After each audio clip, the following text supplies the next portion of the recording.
எல்லாரும் ஒரு நிமிஷம் எழுந்து நிற்போமா?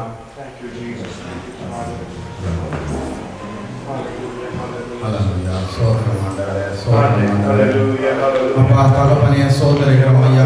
ஆண்டவரே இந்த நேரத்திலும் ஆண்டவரே உங்க கரம் கூட இருந்து வழி நடத்துவதாக ஆண்டவரே. ஆண்டவரே இந்த நாளில் ஆண்டவரே எங்களுக்கு கொடுத்த கிருபைக்காக நன்றி ஆண்டவரே.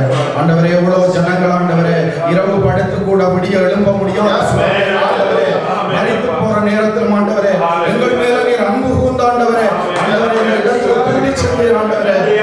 அதற்கு மக்கள் நன்றி சொல்லுகிறோம் ஐயா.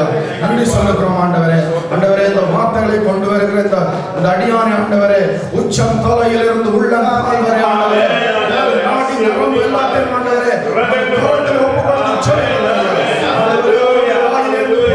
ஒவ்வொரு வார்த்தையும் ஆண்டவரே ஆண்டவரே ஜீவனுள்ள வார்த்தையாக பரத்திலே இருந்து இறங்கின வார்த்தையாக கிருபையை கொடுக்கும்படியாக ஜெபிக்கிறோம் ஆண்டவரே.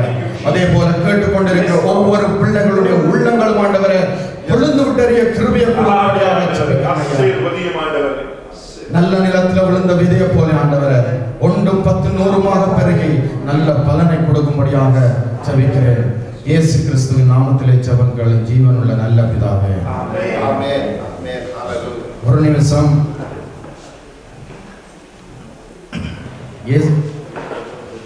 பாஸ்டர் போனக்கிழமை வந்து நல்ல ஒரு மெசேஜ் ஒன்று கொடுத்தாரு. எத்தனை பேருக்கு ஞாபகம் இல்லை? இவைகளுக்கு பின்பு ஆண்டவர் எத்தனை பேர் எழுப்பினாரா? 70 பேரை எழுப்பினார். 70 பேர்த்த பேர்கள் உங்களால் பைபிள்ல சொல்ல முடியுமா? சொல்ல முடியுமா? சொல்ல முடியாது. அப்போ பக்கத்தில் இருக்கிறவங்க கையை பிடிச்சி நல்லா குலுக்கி சொல்லுங்க. நான் சொல்றதை சொல்லுங்க. ஆண்டவர் நல்லா கையை பிடிங்க. அவருக்கு பாம்பு கொண்டு வச்சிருக்கேன். ஆண்டவர் உங்களை பயன்படுத்த நினைக்கிறாரு.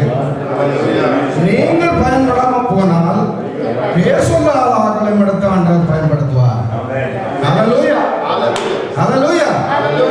இப்போ பாஸ்டருடைய கொடுக்குற உணவை எத்தனை பேர் நல்லா சாப்பிட்டு கொண்டு ஒரு நிமிஷம் பாஸ்டருக்காக எல்லாரும் உட்கார்ந்து ஜெபிப்போம். ஏன்னு சொன்னால் அவருடைய வருத்தங்கள் நாங்கள்லாம் தாங்கி எல்லாரும் ஜெபிக்க வேண்டும். ஏனென்றால் பாஸ்டரை எங்களுக்கு ஒரு நல்ல ஒரு மேய்ப்பனாக தந்தார். இந்த நியோக் சபை பூத்து குலுங்க வேண்டும் என்கிற ஒரு நோக்கத்தோடு பாஸ்டரை இந்த இடத்துக்கு கொண்டு வந்த ஆண்டவர் சேர்த்திருக்கிறார். அவருடைய வருத்தத்துக்காக பாரப்பட்டு ஒரு நிமிஷம் கண்களை மூடி எல்லாரும் எழுந்துங்க.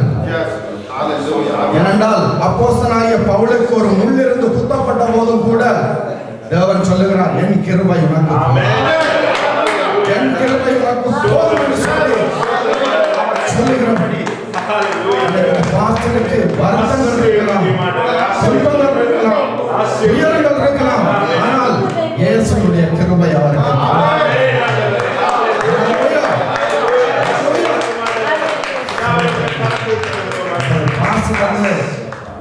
உங்களுக்காக நல்ல சாப்பாட்டை தருவாரு. நல்லா சாப்பிடுங்க. உலக சாப்பாடு அல்ல. உலக சாப்பாடை சாப்பிட்டு அப்படியே போடாங்க. அப்படியாவது பாஸ்டரை கொண்டு வரது தான் நான் நிற்கிறேன். அதனால நான் கர்நாடகா எப்படியாவது கொண்டு போடுவோம். நீங்க சாப்பிடாம விட்டீங்கன்னா நான் கொண்டு போடுவேன். ஹல்லேலூயா. பாஸ்டர் வந்து உங்களுக்காக ஒரு நல்ல அவர் ஆயத்தம் பண்ண ஒரு நல்ல மெசேஜை உங்களுக்காக கொடுக்க இருக்கிறார். எல்லாரும் உகந்து சாப்பிடுங்க. ஒரு சாப்பாட்டை வந்து சாப்பிட வேண்டும்ங்கிற வாஞ்சியோட சாப்பிட்டீங்கன்னா கண்டிப்பா தேவன் உங்களோட பேசுவார். ஹல்லேலூயா ஹல்லேலூயா. சத்தத்தையே காண